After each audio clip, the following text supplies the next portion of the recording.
सावन में शिव का महीना है पूरा ऑब्वियसली, तो उसकी महत्ता और उसमें पूजन विधि या कुछ भी अगर आप बताना चाहें जिससे जनता ज़्यादा से ज़्यादा उसका लाभ ले सके। आज जिस नियम को हम लोग शिव पूजा के अंदर मान के बैठे हैं, वास्तव में शिव पूजा का विधान है ही नहीं। भगवान शिव है, उनका रूप स्वरूप हमने अभी डिस्कस किया, यानी कि बैठे हैं, नंदी पर सवारी है, गले में उनके सर्प है, जैसा लोग मानते हैं। तो वहाँ पूजा में फिर शिवलिंग क्यों, महादेव क्यों नहीं? रावण शिवलिंग लेके जा रहा था, वो जहाँ रखा वहीं पर स्थित हो गया, वापस उठा के ले जा ही नहीं पाया। आखिर क्या रहस्य है? और इस सावन के महीने में आप इस तरह से महादेव की पूजा कीजिए, भगवान शिव की पूजा कीजिए। यकीन मानिए, इससे बड़ी पूजा इस संसार में कोई दूसरी है ही नहीं। भगवान राम ने रामेश्वरम के अंदर शिव पूजन किया था, शिवलिंग की स्थापना की थी। कैसे की थी? रेत से बनाया। रेत से बनाया था। रेत से क्यों बनाया? जैसे जो तुच्छ इंसान है वो शिव की पूजा कैसे करे, उसकी सही पद्धति क्या है? देखिए, शिव पूजा का विधान बहुत ही सिंपल है, लेकिन एक नियम है कि आप इस शिवलिंग को हमेशा काले कपड़े से ढक कर ही रखेंगे, क्योंकि शिव की ऊर्जा जो है उसे हमेशा काले कपड़े से ही ढक करके रखा जाता है, और इसीलिए काबा का कलर काला है। हम जो गाजर चढ़ा रहे हैं, बोर चढ़ा रहे हैं, भांग चढ़ा रहे हैं, धतूरा चढ़ा रहे हैं, बेलपत्र चढ़ा रहे हैं, शिव पूजा में इनका कहीं पर भी वर्णन नहीं। नमस्कार दोस्तों, और आपका स्वागत है हमारे पॉडकास्ट इंस्पायरिंगली योर्स के एक और नए एपिसोड में। आज के हमारे गेस्ट आपके पुराने परिचित हैं। यूट्यूब पे आप उन्हें पहले ही जानते हैं, पर वो हमारे पॉडकास्ट पे भी पहले आ चुके हैं। इनफैक्ट आप लोगों ने उस पॉडकास्ट के एपिसोड को इतना प्यार दिया, इतने सवाल पूछे कि हमें सर को वापस बुलाना पड़ा। तो मनोज सर, आपका बहुत बहुत स्वागत है एक बार दोबारा हमारे पॉडकास्ट पे। सर, शिव जी को अर्धनारीश्वर क्यों कहते हैं? देखिए, आपने प्रश्न पूछा, इसका भी मैं आपको आंसर देता हूँ। ब्रह्मांड के अंदर 9 आयामों का सिंगल डिजिट कोड क्या है? 1 to 9 जी। भगवान गणपति ने यही सूत्र हमारे लिए रखा है। जैसे H2O ढूंढने के लिए, पानी ढूंढने के लिए H2O है, ऐसे ब्रह्मांड में किसी भी चीज के रहस्य को जानने के लिए हमारे पास सिंगल डिजिट ही है।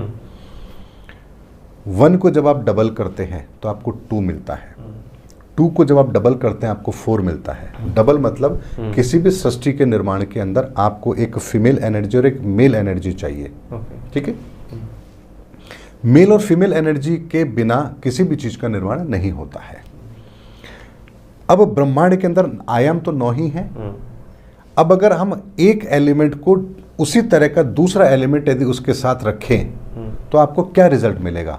तो 1 और 1 2 मिलेगा, 2 और 2 4, 3 और 3 6, 4 और 4 8, 5 और 5 10, सिंगल डिजिट 1, 6 और 6 12, सिंगल डिजिट 3, 7 और 7 14, सिंगल डिजिट 5, 8 और 8 16, सिंगल डिजिट 7, और 9 तो 18 होगा, वो तो 9 ही रहेगा। अब यहाँ आप देखिए, स्टार्टिंग के जो 4 रिजल्ट्स हैं वो क्या बता रहे हैं? 2 4 6 8। ये कौन से नंबर हैं? Even number. ये मेल एनर्जी को रिप्रेजेंट करते हैं। 1 3 5 7, ये कौन से फिगर है? ऑड नंबर नहीं, ये फीमेल एनर्जी को रिप्रेजेंट करते हैं। और 1 से 9 तक की एनर्जी से ही इस ब्रह्मांड का निर्माण हुआ है। यानी इस ब्रह्मांड के अंदर ही, इन ऊर्जाओं के अंदर ही वो क्षमता भी है जो मेल और फीमेल एनर्जी को रिप्रेजेंट करती है। और इसीलिए भगवान शिव के अंदर ही इन 9 ऊर्जाओं का समस्त संसार समाया हुआ है। इसीलिए उन्हें सृष्टि का बीज भी कहते हैं। और इसीलिए आपको अगर ये ध्यान हो तो इस सृष्टि के अंदर बहुत समय पहले तक की मैं बात करूंगा तो केवल एक ही पूजा का विधान था, और वो था शिव पूजा। क्योंकि शिव पूजा के द्वारा ही आप इस ब्रह्मांड के तत्व को सक्रिय कर सकते हैं। शिव पूजा के द्वारा ही इस ब्रह्मांड में, इस सृष्टि के अंदर किसी चीज का निर्माण भी होता है और किसी चीज का अंत भी होता है। ऐसे में भगवान शिव के भीतर इस 9 ऊर्जाओं के अंदर 4 एनर्जी मेल और 4 एनर्जी फीमेल, और इन दोनों से मिलकर के महादेव का निर्माण, यानी उनके भीतर ही मेल एनर्जी और फीमेल एनर्जी है, जिसके लिए ही उन्हें अर्धनारीश्वर कहा गया। अर्धनारीश्वर मतलब जहाँ आधी एनर्जी मेल की है, आधी एनर्जी फीमेल की है। और इसीलिए मैंने कहा कि एनर्जी के लेवल पर जब आप इस चीज़ को समझेंगे तो आपको ये पता लगेगा कि वास्तव में इसकी फॉर्मेशन कैसे है। अब आपको लगेगा एनर्जी के लेवल पर, ये बात थोड़ी समझ में नहीं आ रही। भगवान शिव तो हमने देखा है कि हिमालय में बैठे हैं, नाग गले में है और छाल पहनी हुई है और नंदी उनका बाहर, हमने एक डेकोरम बनाया है ना, हमने उनको। तो मैं आपसे कहता हूं आपका भी एक डेकोरम है जी, लेकिन क्या आपका ऑरा नहीं है? जी होगा, मतलब सभी का होता है। बिल्कुल है जी, हमारा ऑरा है जी। यानी जैसे हमारा शरीर है वैसे ही उस शरीर के भी चारों तरफ एक ऊर्जाओं का संसार है जिसे हम ऑरा कहते हैं। तो एक मनुष्य का ऑरा है तो उस एनर्जी का भी तो एक ऑरा है जी। तो उस एनर्जी का ऑरा तो हमने एनर्जी लेवल पर समझा, लेकिन साकार रूप के अंदर वो महादेव है जिनका रूप वैसा ही है जैसा हमें बताया गया। तब सोचिए हमने एनर्जी और एनर्जी की भी फॉर्मेशन को हमने यहां पर पता किया है। अब आपको ये बात थोड़ा सा और इजी कर दूं, हम दर्शकों के लिए भी मैं बताता हूं। कोविड-19 आया, आप आंखों से देख सकते थे उसको? नहीं। लेकिन आपको पता था वो दिखता कैसे है। हाँ। आपने देखा था कोविड-19 का एक बॉल जैसा था, उसके ऊपर एक वैसे लगे हुए थे, स्पाइक्स निकले हुए थे। तो ये आपको किसने बताया? साइंटिस्टों ने बताया। किसी लेवल पर जाकर उसको देखा तो होगा, बिल्कुल, तभी तो आपके सामने ड्रॉ किया। तो ऐसे ही इस ब्रह्मांड की ऊर्जाओं को भी किसी ने उस लेवल पर जाकर देखा कि वहां ये रूप स्वरूप कैसा है, तो हमारे सामने वो उन्होंने चित्रण भी रखा कि हाँ ये जो ब्रह्मांड की एनर्जी है फर्स्ट सेकंड थर्ड जो ब्रह्मा के रूप में ये कैसे दिखती है, भगवान विष्णु की एनर्जी कैसे दिखती है, महादेव की एनर्जी कैसे दिखती है। तो ये वो विज्ञान है जिसके बारे में आज के समय पे मुझे नहीं लगता कोई जानता भी होगा। हमारे शास्त्रों में कही गई एक एक बात प्रमाणित है, एक एक बात। लेकिन विडंबना यह है कि आज अगर किसी से पूछो तो कहते हैं चुपचाप मान लो, हम कह रहे हैं इसलिए मान लो। उनके पास जवाब नहीं है। जवाब नहीं है इसका मतलब ये तो नहीं कि जवाब है नहीं, आपको नहीं पता होगा लेकिन जवाब तो है। इस जवाब को ही इस समय पर इस धरती पर आना है, क्योंकि धर्म युग आरंभ हो चुका है। और धर्म युग जब आरंभ होता है तो यकीन मानिए सारी चीजें बैलेंस होती हैं। अब आप, मैं जो कह रहा हूं शब्द कि जब धर्म युग आएगा या धर्म युग जो चल रहा है 30 मार्च 2025 के बाद से, इसमें हर चीज बैलेंस होगी, तो आप मेरी बात पे क्यों यकीन करते हैं? मैंने कहा इसलिए, या आप मुझ पर फेथ करते हैं इसलिए? नहीं, इसके पीछे भी इस सनातन के विज्ञान को जब अप्लाई करेंगे तो आपको इसका बेहतर आंसर मिलेगा। 9 ही एनर्जीज हैं, यानी 9 आयाम है, सिंगल डिजिट 9 है।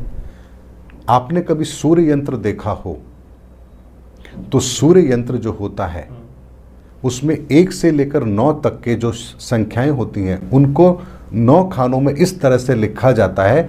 कहीं से भी कहीं आप उसका टोटल करेंगे तो आपको 15 ही मिलेगा। आपने कभी देखा होगा? बिल्कुल, कहीं से भी देख लीजिए। हाँ, मैं दर्शकों के लिए मैं आपको सूर्य यंत्र की एक फोटो दे दूंगा, आप दर्शकों को वीडियो में जरूर बताइएगा। आप यहां आप देखेंगे तो आपको मिलेगा कि हर जगह से, चाहे आप ऊपर से नीचे, दाएं से बाएं, चाहे कोने से कोने तक, कहीं से भी आप टोटल कर लीजिए, आपको जो आंसर मिलेगा वो 15 ही मिलेगा। और इसके मध्य में जो है वो है 5। और 5 होता है जो इस ब्रह्मांड का 5th एलिमेंट है, वो धर्म है। तो धर्म युग में अगर चीजें बैलेंस नहीं हो तो फिर कहां होंगी? वो केंद्रित है, वो केंद्रित है। इसीलिए ये कोई कथा कहानियों की बात नहीं कि मैंने कहा इसलिए आप मान लो। ये साइंटिफिक प्रूव है कि 5th डायमेंशन की जब हम बात करते हैं, 5वीं ऊर्जा की जब हम बात करते हैं, तो जब वो एक्टिव होगी इस ब्रह्मांड के अंदर तो हर चीज बैलेंस होनी ही होनी है। बैलेंस होगी इसीलिए वो 5th एनर्जी काम कर रही है। अगर 5th एनर्जी काम नहीं करेगी तो चीजें बैलेंस भी नहीं होगी। अब आप इसको और इजी बता दूं आपको, तो आप देखिए 5 नंबर, 5 से पहले भी 4 है और 5 के बाद भी 4 है।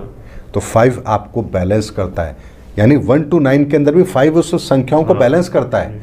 1 2 3 4, देन उसके बाद 5 है, उसके बाद 6 7 8 9। तो आप लिख कर देखेंगे तो भी आपको पता लगेगा। इसको और टिपिकल वे में समझना चाहें तो सूर्य यंत्र के अंदर आप देखिए, उनको किसी भी तरह से रखकर आपने जब देखा वहां पर तो आपको 15 टोटल मिल रहा है। और हर यंत्र के अंदर आप ध्यान से समझिए, जब इन सिंगल डिजिट को हम किसी भी पैटर्न के अंदर रिपीट करें इसी तरीके से, आपको जब आंसर मिलेगा तो उसमें आंसर आपको मिलेगा 3, 6 और 9। ये एक ऐसा यूनिक कॉम्बिनेशन है जिसके बारे में मुझे नहीं लगता आज के समय पर कोई जानता भी होगा। इसीलिए धर्मयुग है तो ब्रह्मांड के वो रहस्य हमारे सामने आएंगे, ये बात निश्चित है। अब कोई भी रहस्य छुपा हुआ नहीं रह सकता। मैं आपको एक एग्जांपल से बताता हूँ। मान लीजिए एक अलमीरा है, उस अलमीरा के अंदर बहुत कीमती चीज है और 4 लोग खड़े हैं। अब पूछा जाता है अलमारी किसकी है, कोई कहता है मेरी है, मेरी है, मेरी है। तो आप कब तक दावा करेंगे? जब तक वो अलमारी बंद है जी। अगर आपसे ये पूछा जाए अच्छा आपकी अलमारी है ये, तो बताओ इस अलमारी में क्या रखा है, अब आप क्या आंसर देंगे? नहीं, क्या बाकी के 3 लोग राइट आंसर दे सकते हैं जिनकी वो अलमारी नहीं है? नहीं। उसका आंसर वही व्यक्ति देगा जिसकी वो अलमारी है, और जिसकी अलमारी है उसको सब पता है कि इस अलमारी में क्या रखा है। तो अब उस अलमारी के खुलने का समय शुरू हो चुका है, धर्म स्थापना का समय शुरू हो चुका है। और धर्म स्थापना का समय शुरू हो चुका है तो यहां पूछा तो जाएगा कि भाई ये धर्म की जो अलमारी हमारे सामने रखी है जिस पर सब अपना अपना दावा कर रहे हैं, बताओ तो सही इसमें है क्या? कितने खाने बने हुए हैं, इसमें कुछ है भी या नहीं? पैसे हैं तो कितने हैं? गोल्ड रखा है तो कहाँ रखा है? तो जिसकी अलमारी होगी ना वही बता पाएगा। इसीलिए अब धर्म के बारे में जब ये सच्चाइयाँ दुनिया के सामने आएंगी और लोग पूछेंगे, मौलवियों से भी पूछेंगे, पंडितों से भी पूछेंगे, फादर से भी पूछेंगे, सबसे पूछेंगे भाई हमें हमारे धर्म के अंदर जो सच्चाई है वो तो बताओ। तो वही बता पाएगा जो सच्चाई को जानता होगा, या जो उस अलमारी के रहस्य को जानता है वही बता पाएगा। इसीलिए इस प्रकृति का विज्ञान, इस ब्रह्मांड का विज्ञान, इस ब्रह्मांड का रहस्य जो ईश्वर जानता है वही अपनी उपस्थिति इस संसार के अंदर जब देगा तो इस ब्रह्मांड के वो सारे रहस्य हमारे सामने रख देगा जो रहस्य अब तक हमारे लिए रहस्य थे। और इन रहस्यों का उद्घाटन ही ये सिद्ध करेगा कि हाँ, इस धरती पर अब कुछ ऐसा हो रहा है जो युगों में हो रहा है और आने वाले युगों के लिए हो रहा है। इसीलिए केवल कथा कहानियों का विषय नहीं है कि 2 जनों ने बैठी बात कर ली, माननी तो आपको पड़ेगी, नहीं मानोगे तो आपको काफिर करार दे दिया जाएगा। ऐसा नहीं होगा जी। आपने भी शिव पूजा का जिक्र किया था, तो सावन में शिव का महीना है पूरा ऑब्वियसली, तो उसकी महत्ता और उसमें पूजन विधि या कुछ भी अगर आप बताना चाहें जिससे जनता ज़्यादा से ज़्यादा उसका लाभ ले सके। देखिए, शिव पूजा का विधान तो बहुत ही सर्वोत्तम विधान है जी। आपने प्रश्न किया, मुझे खुशी है कि आपने प्रश्न किया, लेकिन इसका उत्तर बड़ा कड़वा है जी। तो कोई बात नहीं, कड़वा है तो है, सत्य है वो सत्य है। आज जिस विधि को हम फॉलो कर रहे हैं ये कहीं भी शिव पूजा से संबंधित नहीं है। ओके।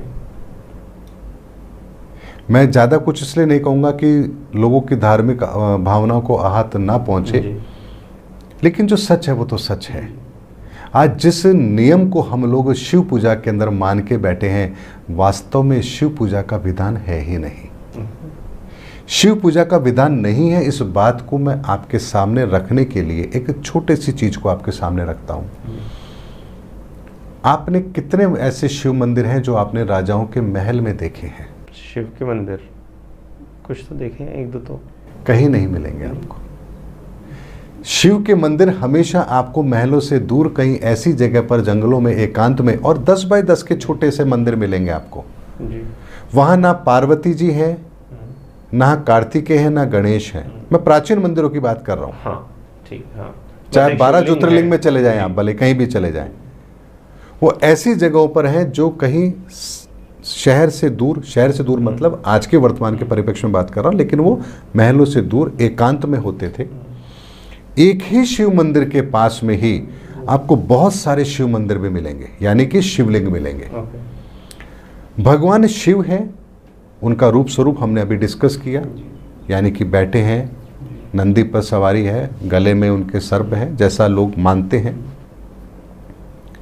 तो वहां पूजा में फिर शिवलिंग क्यों, महादेव क्यों नहीं? वो आकृति वैसी ही क्यों है, उस पर भी बहुत बड़ी डिबेट है। ये तो लिंग और योनि है। मुझे तरस आता है उन लोगों की सोच पर जो उसे लिंग और योनि कहते हैं। लिंग का मतलब क्या होता है लोगों को तो ये भी नहीं पता।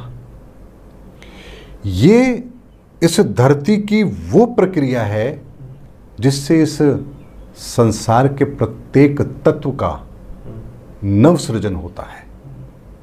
एक छोटा सा उदाहरण मैं आपको बताता हूं। इस बात को मेरे को बड़े सावधानी के साथ आपके सामने रखनी पड़ रही है ताकि सच्चाई छुपी भी रहे, लोगों को पता भी लगे। भगवान राम ने रामेश्वरम के अंदर शिव पूजन किया था, शिवलिंग की स्थापना की थी। कैसे की थी? रेत से बनाया था। रेत से बनाया था। रेत से क्यों बनाया? कोई पत्थर का भी ले सकते थे, वहां पर रेत उपलब्ध थी शायद। क्यों पत्थर? जब उन्होंने पुल बनाया तो पत्थर तो उपलब्ध था, उपलब्ध रहा होगा, पता नहीं जी। लेकिन वहां रेत से क्यों बनाया? रावण शिवलिंग लेके जा रहा था, वो जहां रखा वहीं पर स्थित हो गया, वापस उठा के ले जा ही नहीं पाया। आखिर क्या रहस्य है? मुझे नहीं पता, बताइए।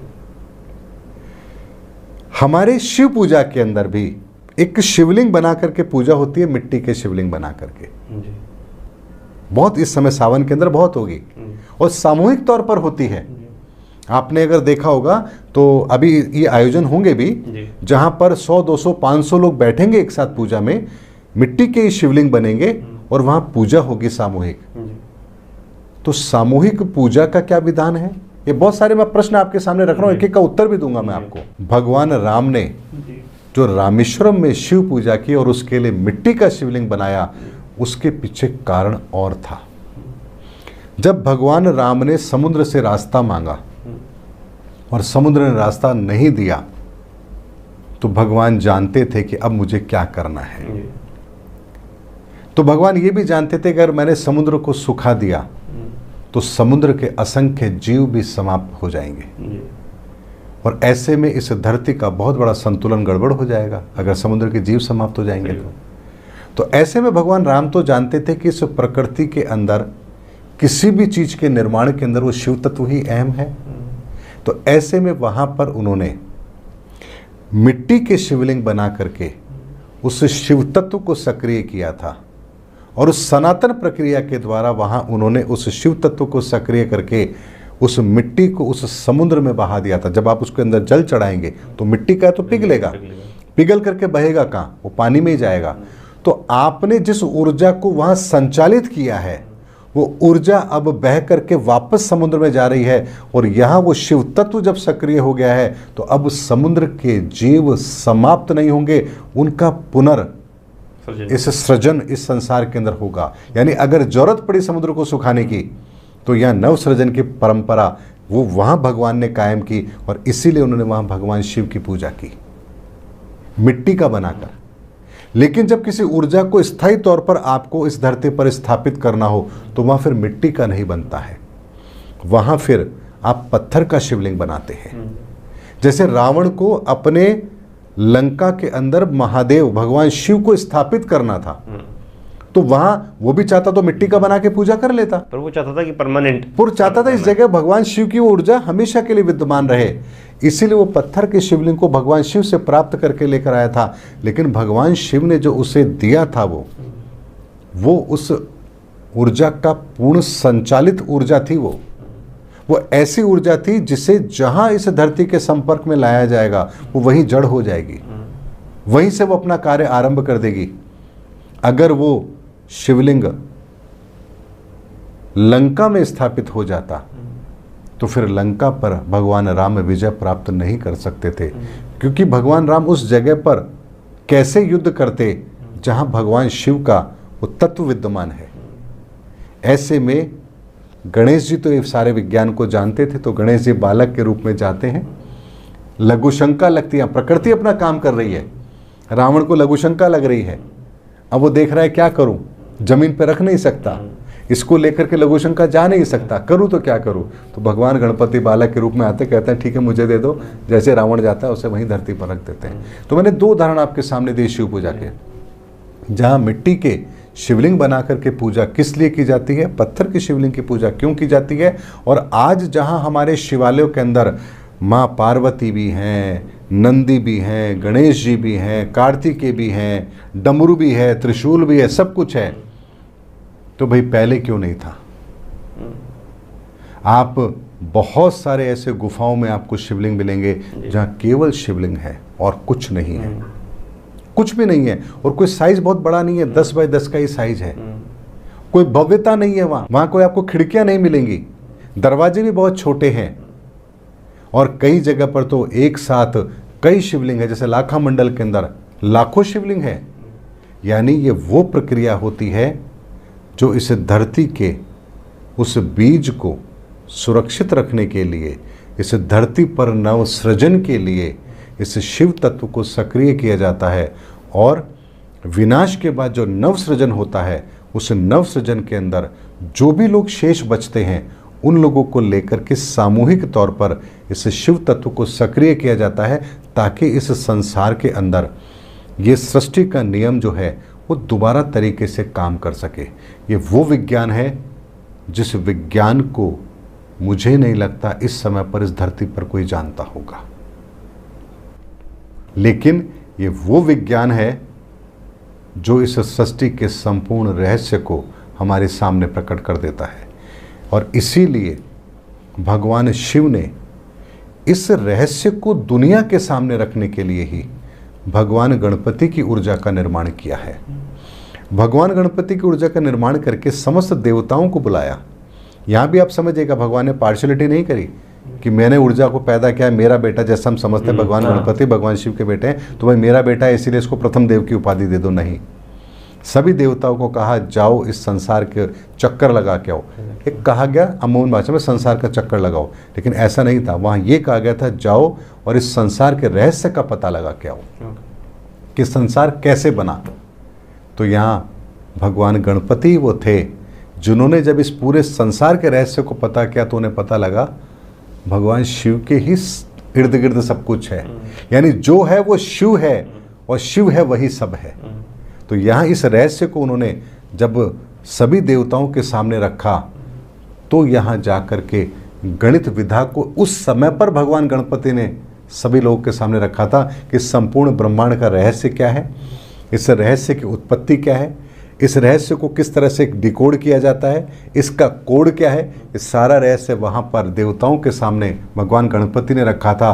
और इसी महान खोज के लिए, इस गणित की खोज के लिए, इस गणित की स्थापना के लिए ही भगवान गणपति को प्रथम देव की उपाधि दी गई थी। और इसीलिए हम अपने हर कार्य के अंदर भगवान गणपति को क्यों रखते हैं, क्योंकि जो इस सृष्टि के विज्ञान को जानते हैं, जो सृष्टि के रहस्य को जानते हैं, अगर उन्हें ही आप सर्वप्रथम अपने कार्य में सम्मिलित कर रहे हैं तो आपके कार्य में अपूर्णता रह जाए, कैसे संभव है। सही बात, ये संभव ही नहीं है। इसीलिए हम भगवान गणपति का आह्वान करते हैं कि आप आए हैं, आप समस्त प्रक्रियाओं को जानते हैं, अब मैं जो भी कुछ कर रहा हूँ इसमें सुधार तो आप कर ही देंगे अगर कोई गलती होगी तो यहाँ गणपति का आह्वान करके जब हम कोई कार्य कर रहे हैं तो उस कार्य में कभी कोई गलती रह जाए ये संभव ही नहीं है। ये वो महान विज्ञान है, ये महान ज्ञान है जिसके बारे में मैं क्या कहूँ, मुझे तरस भी आता है कि इतने महान ज्ञान को इस भारत की धरती पर जानने वाले ऋषि परंपरा के अंदर आज हमारी स्थिति ये है कि महात्मा लाखों में हैं लेकिन ज्ञान को बताने वाला कोई नहीं है। आपने काफ़ी विस्तार में बताया शिव के बारे में। अभी प्रश्न ये है कि फॉर हमारे इस जो अंग्रेजी में कहते हैं मियर मोर्टल्स, कि ठीक है सृष्टि तो अपनी जगह है, पर हमारे जैसे जो तुच्छ इंसान है वो शिव की पूजा कैसे करें, उसकी सही पद्धति क्या है। देखिए, शिव पूजा का विधान बहुत ही सिंपल है, बहुत ही सिंपल है। शिवलिंग जो होता है वो हमेशा काले रंग का होना चाहिए जी।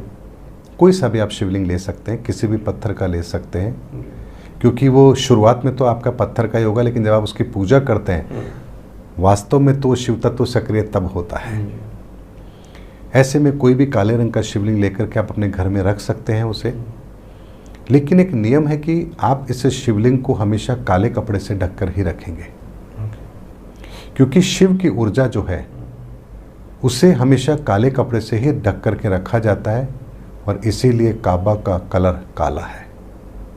काबा का कलर काला है, ओके। क्योंकि वहाँ शिवलिंग है और शिवलिंग की ऊर्जा को हमेशा काले रंग से ढक के रखा जाता है, इसीलिए। ये कहना थोड़ा वो हो सकता है, कुछ लोग भड़क जाएंगे इस पे कि देखिए, किसी के भड़क जाने से तो सच बदल नहीं जाएगा।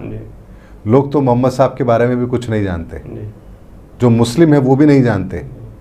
उनकी किताबों में लिखा है मोहम्मद साहब ने इतनी लड़ाइयाँ लड़ी, ऐसा किया वैसा किया, जबकि वास्तविकता तो ये है कि मोहम्मद साहब ने तो कभी हथियार तो छोड़िए, कभी किसी के लिए कुछ गलत कहा भी नहीं। तो मुसलमान भी मोहम्मद साहब के बारे में पूरी तरह से सच नहीं जानते।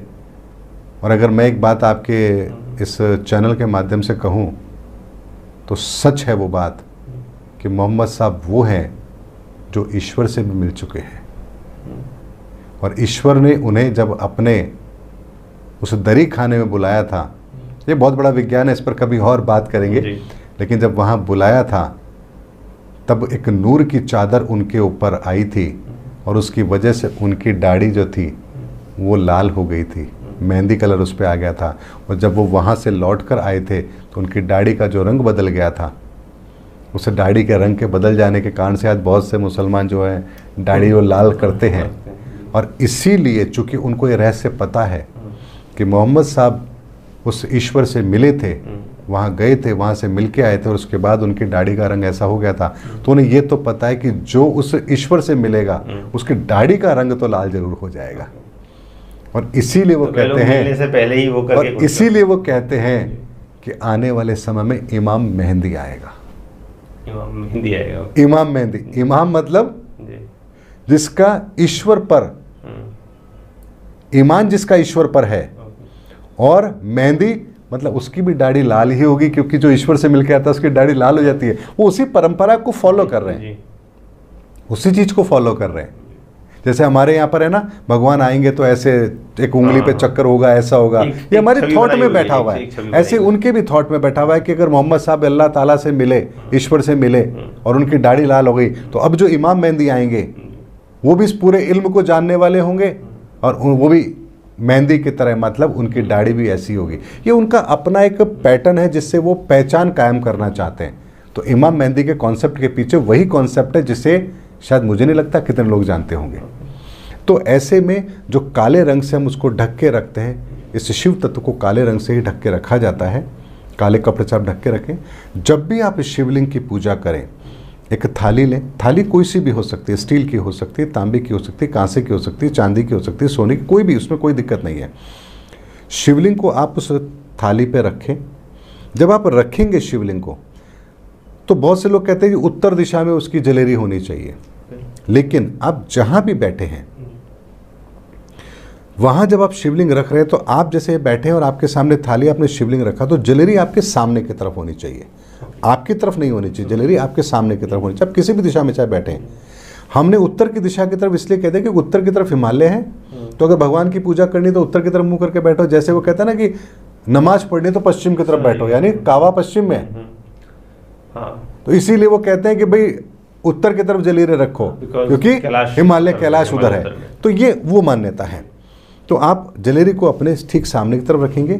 फिर एक तांबे के लोटे से, तांबे का लोटा हम इसलिए लेते हैं क्योंकि तांबा जो है वो इस सृष्टि के पहला तत्व, सूर्य तत्व को रिप्रेजेंट करता है। वैसे तो भी तांबे, इस धरती की पहली धातु जो है जी, वो तांबा है जी। तो वो जो तांबा है वो सूर्य की एनर्जी को रिप्रेजेंट करता है, धरती की पहली एनर्जी को रिप्रेजेंट करता है। उस तांबे के लोटे में जल लेकर के, यानी पहला तत्व आपका हो गया तांबा, दूसरा तत्व हो गया जल जो उस लोटे में है, और उसके बाद में, और जो सृष्टि का बीज है वो तो आपके सामने है। अब आपके शरीर के भीतर भी 369 की एक एनर्जी काम करती है।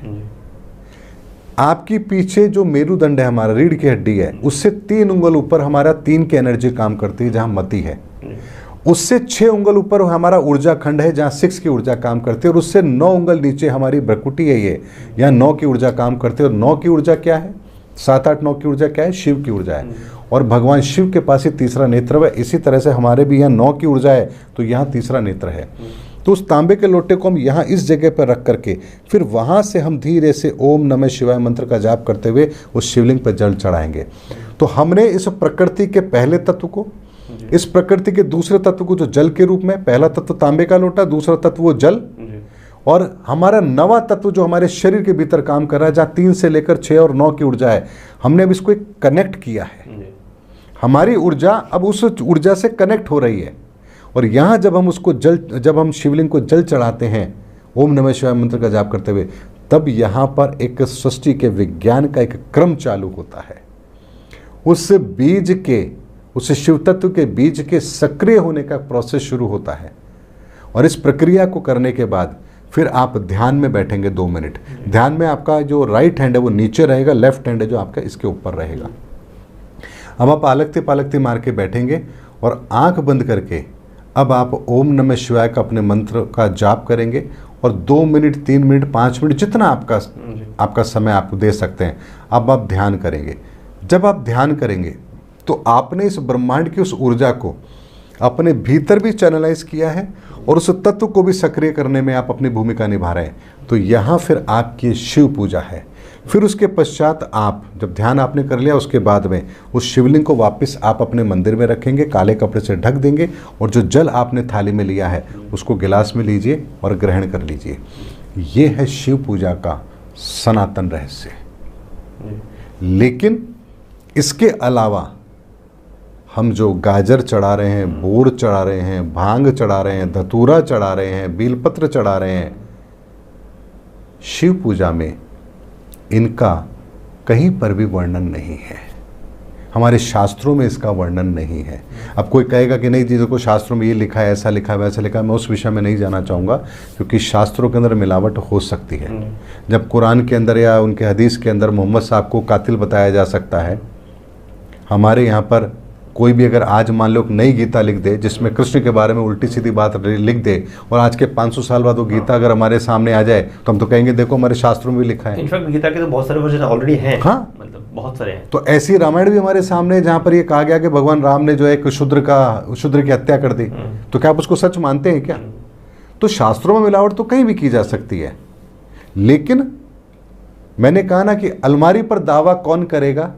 जिसकी वो अलमारी है। तो इसी तरीके से शास्त्रों में जो लिखा है उसका रहस्य कौन प्रकट करेगा? वही ईश्वर करेगा।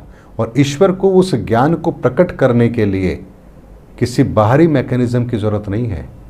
अगर उन्हें इस धरती के लिए कुरान नाजिर करनी थी तो उन्होंने एक क्षण लगाई, मोहम्मद साहब के भीतर कुरान को नाजिर कर दिया। जब भगवान श्री कृष्ण को अर्जुन को गीता का ज्ञान देना था तो उन्होंने कौन सा ग्रंथ उठा के बताया, देख अर्जुन इस किताब में देख ये लिखा है? कुछ नहीं कहा। उसी तत्काल उसी क्षण भगवान श्री कृष्ण के भीतर वो नारायण बैठ करके और उसके समूह को भंग कर देते हैं। तो भगवान के लिए सच बताना, सच को इस धरती पर उतारना उनके लिए तो बाएं हाथ का खेल है, चुटकी बजाते वो कर देंगे। लेकिन फिर बात आती है हमको भी बताओ, तो आपके भीतर वो पात्रता है क्या? आपके भीतर वो भावना है क्या? आपके भीतर भी वो ईश्वर उस ज्ञान को प्रकट कर सकता है क्या? कबीर के भीतर प्रकट नहीं किया? ऐसे कितने हैं जिनके भीतर एक ज्ञान प्रकट किया है उन्होंने। लेकिन यदि आपके भीतर से लालच यदि चला जाएगा तब ही ईश्वर आपके भीतर वो ज्ञान प्रकट करेगा। पहली शर्त है, इस धरती का अगर हमें कल्याण करना है तो सबसे पहली शर्त यही है कि हमें लालच रहित होना पड़ेगा। ये सब कुछ उस ईश्वर का है, उस ईश्वर के द्वारा हमें मिल रहा है और हमें पुनः ईश्वर को ही वो लौटा देना है। इसमें हमारा कुछ नहीं। ये भावना जब तक हमारे भीतर नहीं आएगी, हमारा लालच हमसे दूर नहीं होगा, तब तक ईश्वर आपके भीतर उस रहस्य को प्रकट नहीं करेगा। पहली पात्रता है। और अगर ये पात्रता आपके भीतर है तो फिर जैसे कुरान नाजिर हुई वैसे आपके भीतर भी कुरान नाजिर हो सकती है। जैसे अर्जुन का मोह भंग करने के लिए भगवान स्वयं नारायण रूप में प्रकट हो गए, आपकी भी जीवन के अंदर उस मोह को भंग करने के लिए स्वयं नारायण प्रकट हो सकते हैं। लेकिन पात्रता वही है कि आपके भीतर लालच नहीं होना चाहिए। जब तक आपके भीतर लालच है, ईश्वर आपसे कभी भी कोई संबंध स्थापित करेगा ही नहीं। तो ये सनातन प्रक्रिया है, ये सनातन विधि है जो शिव पूजा की है। और इस सावन के महीने में आप इस तरह से महादेव की पूजा कीजिए, भगवान शिव की पूजा कीजिए। यकीन मानिए इससे बड़ी पूजा इस संसार में कोई दूसरी है ही नहीं। सर, आपने बहुत ही सटीक और अलग तरीके से बताया। सावन में शिव की पूजा तो खैर सभी करते हैं और सबके अपने तरीके हैं, पर आपने जो बताया वो काफ़ी लॉजिकल और नया और अलग लगा। मैं लोगों को डेफिनेटली ये सुझाऊंगा कि वो इस पूजा पद्धति को अपनाएं। बाकी आपका बहुत बहुत धन्यवाद। समय की कमी है, सवाल तो हमारे पास बहुत हैं और कुछ ज़्यादा ही हैं इनफैक्ट, और आज जो हमारे मेन सवाल थे, जो प्लान लेके मैं बैठा था पॉडकास्ट करने के लिए, वो सारे ही लगभग बाकी रह गए हैं, बिकॉज़ चर्चा का विषय थोड़ा अलग चला गया। पर बिकॉज़ वो चर्चा इतनी अच्छी लग रही थी मुझे और काफ़ी इंटरेस्टिंग थी, तो मैंने उस नेचुरल फ्लो को तोड़ना उचित नहीं समझा। सवाल और भी हैं और आई एम श्योर कि लोग और भी पूछेंगे, तो आपको दोबारा कष्ट देंगे सर और आपको दोबारा बुलाएंगे। अभी के लिए बहुत बहुत धन्यवाद, बिकॉज़ समय की लिमिटेशन है जी। आपके भी दर्शकों का बहुत बहुत धन्यवाद। सभी को जय सनातन धर्म की। जय सनातन धर्म की।